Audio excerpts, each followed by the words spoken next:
start the second half.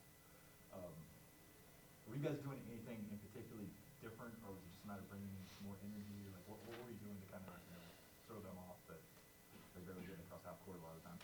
I think that the second group came in hungry, and that was pretty much the way they explained it. Like they were turned up, energetic, and they wanted it more, and it showed.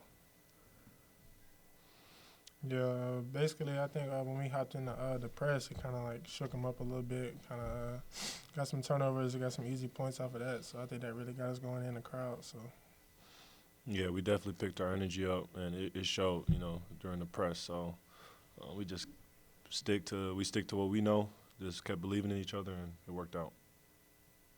Yeah, specifically in that stretch with your dunk that led to the technical foul. Instead of whatever happened with that, it kind of like led to all those turnovers. And do you guys think that was a turning point in the game? Yeah, I mean, I felt like it brought a lot of energy, and we just, fed off the energy and just kept building and building off of it. Yeah, I think that dunk, even though he got the technical, I think it still boosted us. And the crowd was electric tonight again. So shout out to them. yeah, basically just pick off what they said. Just had to get the crowd into it. Just didn't know how. So when he came in there and got the dunk, kind of just got everybody going. How hard was it to get going early in this one, coming off just, an emotional week? And then I'm sure, it's just a different feeling coming out there for this one. How hard was it to kind of get going to start the game? I mean, it was.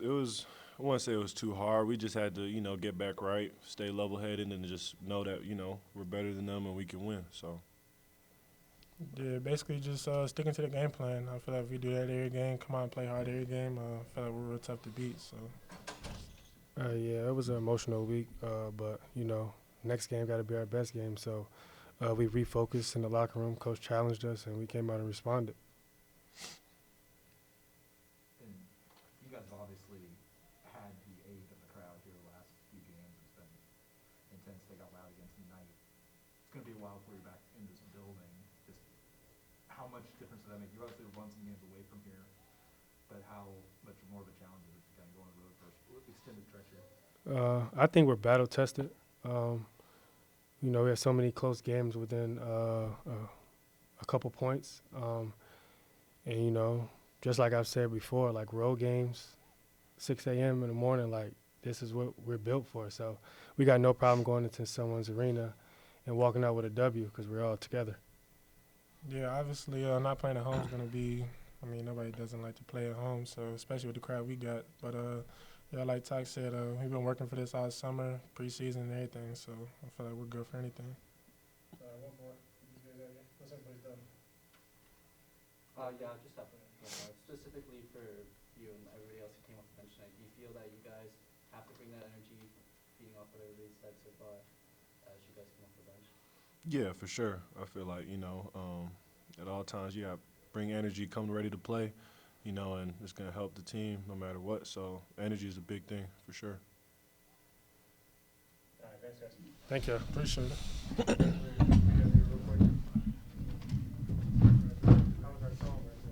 I wasn't paying attention. I'm so tired of yelling at you guys. I can't hear anything. My ears are ringing.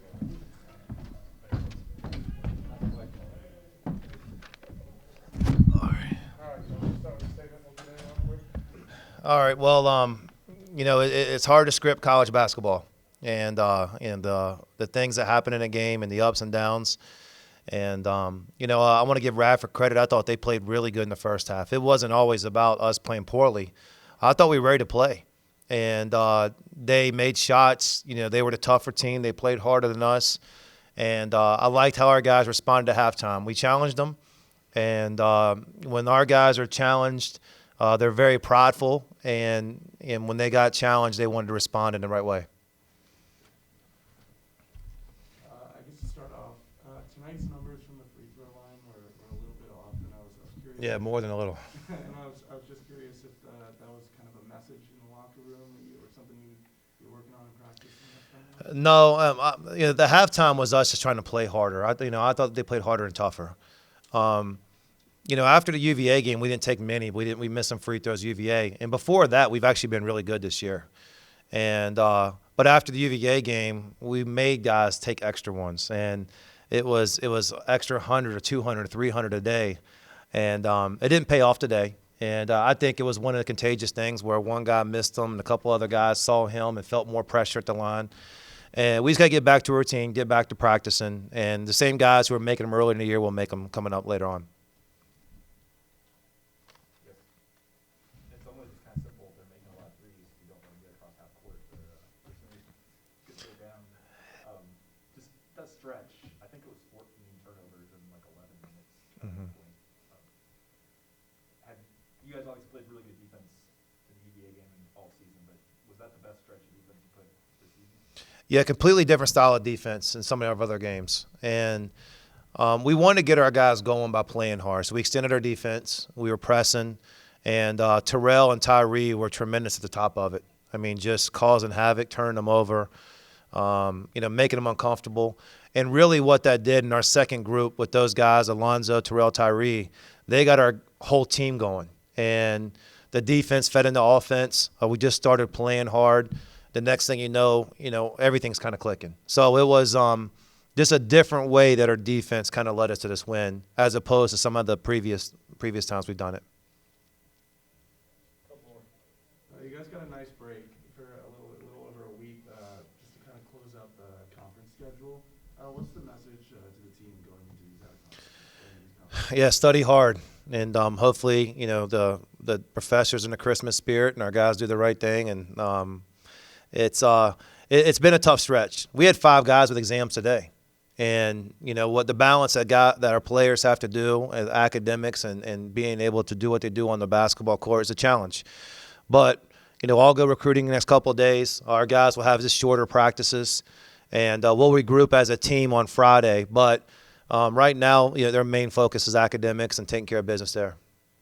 Mark, as you said, you can't script college basketball, but there are certain cliches and things that happen after big games like Tuesday.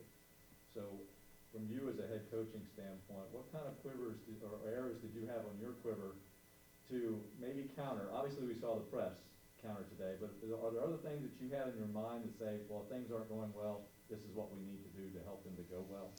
Yeah, actually, myself and Coach Wilson, we talked if we had to give our guys energy. We thought we would trap ball screens. We thought we might press.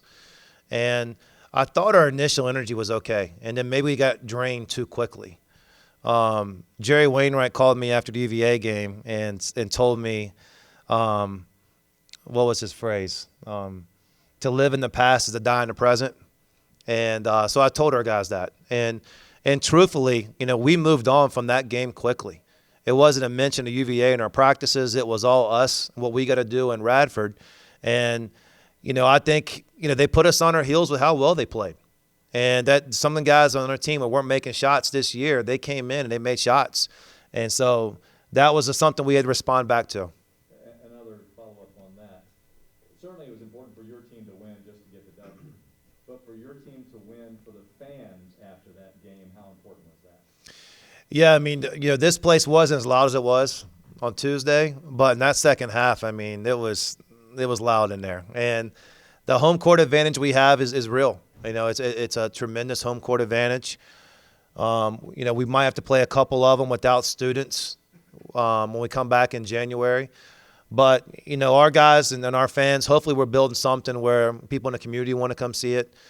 Students might, when they're there, they make this a really nice environment. So a lot of challenges in front of us, especially coming on the road. We got to do a lot of things on the road against good teams. And then we open our conference play up with 3 conference games on the road. And, so our guys love challenges, and there's plenty of them out there for us. All right, thanks, guys. All right, thank you.